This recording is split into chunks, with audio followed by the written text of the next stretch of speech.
Hello, Yellow Jackets. Welcome to Buzzing About Research, where we dig into all things research related for undergrads at Georgia Tech. Today, we're excited to have Austin Shoemaker, the president of Undergraduate Research Ambassadors, and Melody E., the editor-in-chief of the Tower Undergraduate Research Journal.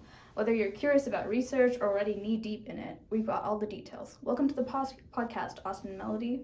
Thanks for having us. Yeah, thank you. Of course. Would you like to introduce yourself a little bit? Yeah, certainly. All right. Yeah, so my name is Austin. I'm a fourth-year chemistry major pursuing a materials minor. I do research on perovskite solar cells, looking at improving the stability of thin films for solar cell applications. Yeah, very neat. My name is Melody. I'm a second-year computer science major with a mathematics minor, and presently I do research in quantum computing as applied to computational fluid dynamics. Awesome. Cool. Very cool work. So let's start with a question for both of you. How did you get interested in research here at Tech, and what was your introduction to research? Yeah, no, absolutely. I was always interested in getting involved with research in high school and never really had the opportunity. Kind of a position had lined up, but then it ended up not being possible because of COVID.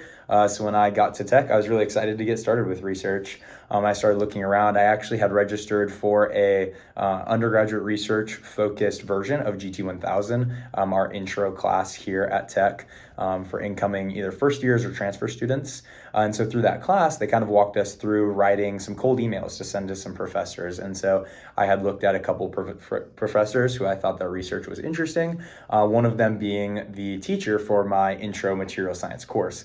And so I wrote up that draft email, and I actually brought it to a URA event that helped me kind of like read through that email and kind of helped me touch it up a little bit. And I submitted that email for my assignment and then ended up submitting it or sending it to the professor, and that led to an interview with a new grad student. So it kind of worked out perfect. My current grad student, she was just starting, and so it lined up for me to kind of start as her undergraduate.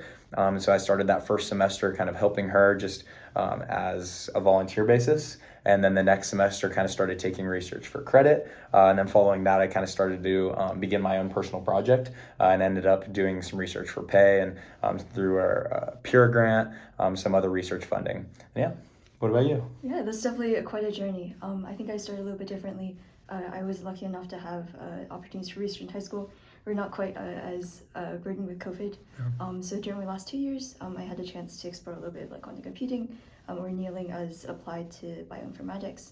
And so Georgia Tech had this really interesting community of a lot of quantum-related hardware. So I was like, whoa, like they have a lot of within the computer science department, a lot of resources for you to get involved through like the vertically integrated programs, general research resources. And so I think Georgia Tech was definitely one of my top choices kind of coming in. And so from there, I jumped around for the first couple of semesters a little bit. I went from VIP to a quantum chemistry lab and now to my current lab. But it's been good, I think, being able to talk to a lot of people who are just as excited I am to be exploring topics they're interested in. That's awesome. That's super cool. Yeah, and I'm excited to learn about your journey. If you could go back, what's one piece of advice you'd give yourself when you started? Ooh, Melody? Well, I think my going back is not from too long ago, but realistically, I think it would be to like take the chance. I spent a lot of time being stressed about whether sending that first email would be worth it, or if I had misspelling that email, going back to check it again and again. And really, I think if I just hit that send button, things would have been okay. Yeah, kind of along that same line, I would say dream big. I think when I was first like thinking about getting into research, I saw a lot of these projects. I'm like, wow, this is so cool, but I don't even understand any of these words. And like, I don't think I could be able to do this. And I just remember thinking, what is a perovskite solar cell? And kind of researching it and looking more into it. And the more I researched into it, the more I was like, I don't know if I'm really qualified to do this or whatnot. And like you said, it kind of stood as a barrier for a little while. But through that encouragement through GT1000 and URA, I ended up, just sending it. And I think even as a first year, I was a little surprised that I got such a positive reaction back. And so I see that a lot with a lot of the students that we help, where they're kind of nervous and like, I don't know how I could get into research. And we encourage them to just like write that email, send that email, see what happens. And a lot of times it's a really positive result. And so that's what I would say. Dream big. Don't feel that imposter syndrome that you can't get into research or into a project. Yeah, absolutely. And for everyone listening, definitely dream big and don't hesitate to reach out to people. So let's zoom in on URA a little bit, Austin. What exactly do the undergraduate research ambassadors do, and how do you help students get involved in research? Yeah, so absolutely. At its core, URA is a group of undergraduate researchers here at Tech. So students that have been involved for research, maybe it's one semester, 2 semesters, many years, but it's a really cool cohort of undergraduate researchers who are really passionate about helping others gain opportunities. Most all of our events are focused on kind of spreading awareness about research. That includes what is research, how can you get into research, what can you do with research. And we really try to educate other undergraduates about the different opportunities that they might be able to get into, and we try to foster their success to be able to provide different resources, kind of like was provided to me to help with that email.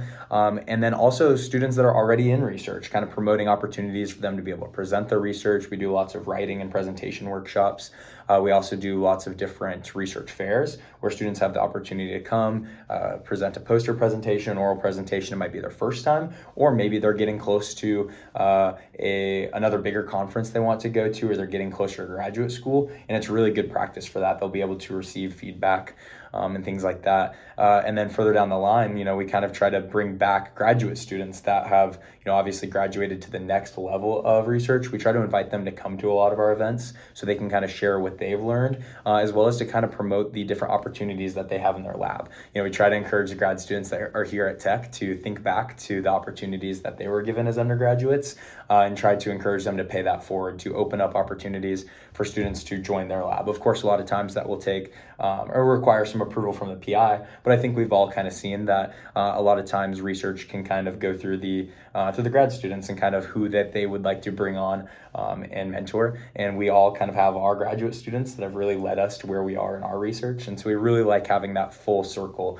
having students that can go all the way from being a first year and knowing very little about research to all the way to the end, to giving big time presentations, and those grad students that pay it forward. Okay, cool. Now let's talk about the tower. Melody, can you give us a little overview of what the journal is all about and how students can get their work published? Yeah, so the Tower is the undergrad research journal on campus. We work and feature a lot of student work, whether it's in their actual research or any photos that they take or essays that they write. And so a lot of students come to us as maybe it's their first time publishing, it might be their first paper they've written, or the first formal research paper that they have on hand. And our goal really is to provide them with an experience that's pressure-free, for them to kind of walk through this publications process, understand what it's like to correspond, say, with an editor in their field, and get those edits back and understand what maybe a publisher might be looking for. Oftentimes, this editing process can take a very long time. And as an undergrad who maybe is here for at most 4 years, 5 years, that very long time can feel like an eternity, right? Because our semesters are at most, 5 months, give or take. And so our goal really is to make sure that the process is transparent. So once students submit their papers, we notify them, we say, hey, we're looking at your paper, and we're sending back some edits to you, regardless of whether we accept them to the journal or not. Once that initial set of edits are sent back to them, we also let them know, like, hey, we think you're wonderful, we want to publish you for this semester, or hey, there are some changes, maybe we can talk to some faculty about this, we can talk to your mentor about this, and perhaps we can actually work you in for a future semester. After some back and forth with oftentimes a faculty advisor or a graduate student in their area who knows what the typical conventions in publishing are in their field, generally we'll prepare the paper for printing and eventual publication, and eventually we distribute them for the remainder of the year. For people who didn't know, fun fact about the tower, it's actually registered with the Library of Congress. And being a student editor, Melody, what do you most enjoy about editing and giving feedback to students who are writing? Yeah, I think writing in itself is like a very beautiful thing, right? It's a way you communicate. And so depending on the genre you're writing in or the way that you write it with or the way that you communicate something, you can either get a point across incredibly clearly or you can, go in deep detail and really can carry a lot of power with its words. I think that's kind of what the mission of the Tower really is. It's to make sure that we give power to these students' words. And that's knowing that and being an editor, knowing that we are kind of just one step in their journey is always exciting, I think, and to look at it in the long term. I would love for them to come back as graduate students and go like, hey, we'd love to, edit with you at some point in time. But we're recently restarting, so we're a few years off from that. But yeah, I think that's my favorite part. Well, I'm definitely looking forward to that time. I have another question for you. What makes good academic writing? Ooh, that is a good question. I think there's a really wonderful paper. Watson Crick's paper is incredibly short. It has like 6 references, but it was very impactful in the way that they communicated. They were very direct within the first, I think, 2 half page or so. They stated their objective and what made the paper impactful. And as such, I think a lot of good research papers adopt that ideology, the idea that you're able to very clearly state your intent and communicate your methods, your approach, and also make it reproducible in some way. And essentially, it's a record of some sort. So you're transferring this knowledge to anyone else who reads it, and being able to communicate it clearly and concisely is valuable. Yeah, and thank you for creating this platform and maintaining this platform for our student community. Back to Austin, what is your favorite part of being the president of the Undergraduate Research Ambassadors? Yeah, excuse me. My favorite part about being president is just getting to interact with so many different people. We have lots of different ambassadors, like I mentioned before, maybe their first year ambassador and first year and kind of second year in research, or maybe we have people that are further down their line, further along like that line of research. But regardless, I love seeing everyone's like passion for research. One of my favorite things is in our interviews, students that are looking to join URA have an opportunity to present about their research and kind of their life as a researcher and what it means to them and kind of why they want to be a part of URA. And I love just getting to see how people tie together their passion with what they want to use their research for, and then also their interest in providing opportunities for other students to do that as well. And so just getting to interact with all those different researchers. And then when we get to go out into the community and interact with people that are looking to get into research or doing research, or maybe even far along in their research, as we kind of talked about that timeline, I'm just getting to see what different people are interested in and looking to work on. One of our big tenets in URA is trying to advocate for research opportunities in a broad range of majors. So I think sometimes when people think about research, they can think about wet science, maybe it's biology or maybe it's chemistry. But we really like to advocate for positions that are in other areas that people might not think of. Maybe it's public policy.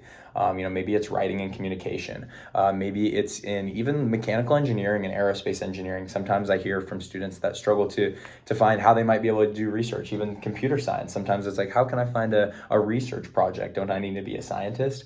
And so being able to find individuals that are in those different majors, but are still interested in finding a research project that, allows them to take what they've learned in class and to apply that to something more real world. And so being able to just interact with them and be able to encourage them along their path and to be able to be taking kind of like an active role in leading other ambassadors in this ambition has been really fun and really fulfilling. I really enjoy it. Yeah, and thank you so much for continuing to do that. So we're going to do like a quick fire round of fun questions, slightly related about research, but more about your life. So what is your favorite research topic that you've encountered? Or if you don't want to answer that, what is the most unexpected thing you learned from a research project or experience? Yeah. I would say the most interesting part about my research is seeing how we can use solar energy to kind of transform our energy landscape. So taking something that, something simple like chemistry that I think is really cool and fascinating, and seeing how we can apply it to this niche area of producing energy and kind of the far-reaching impacts that can have. And so specifically, like the thing that really interests me about it is kind of the different parameters that go into making these crystalline perovskite structures that I work with, making them more stable and viable. And so you have things like temperature variations and kind of the stress and the lattice of the crystal, and looking at these different phase orientations that the crystal can take and how that affects its ability to absorb sunlight and create these what we call carriers that can actually transfer that electric charge through the whole solar cell. So being able to actually use this perovskite layer in a full high performance device has been really interesting, and kind of something that has been unexpected for me is just kind of seeing the different ways in which research can go a totally different path than you expected. Sometimes you start with a project, especially when you kind of get into the point in research where you're sort of designing your own projects, and you kind of have this idea of how the project might go, or you have this hypothesis that you say, okay, if I change this, I'm going to see this, and you might change that thing that you were thinking about, but you get a totally different result or a totally different effect that leads you down a totally different path that you would never even consider, and that can lead to an entire new research project. And so that's something that's been unexpected, but definitely I think one of the more interesting parts of undergraduate research and research in general.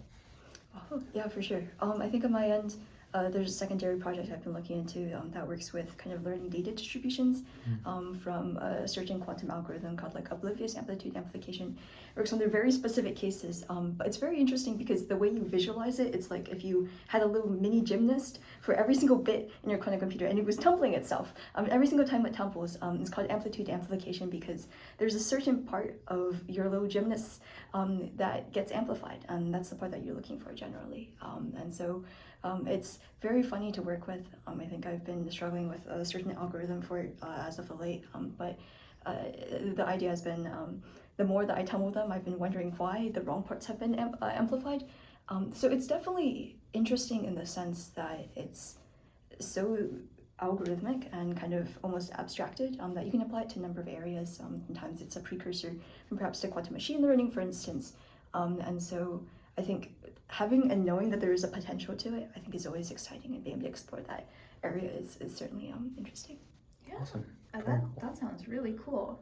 I think my last question is going to be, how do you balance research, fun, and other parts of your life on campus? Yeah, that's a great question. I'll let you answer. Ooh, that is also a very good question.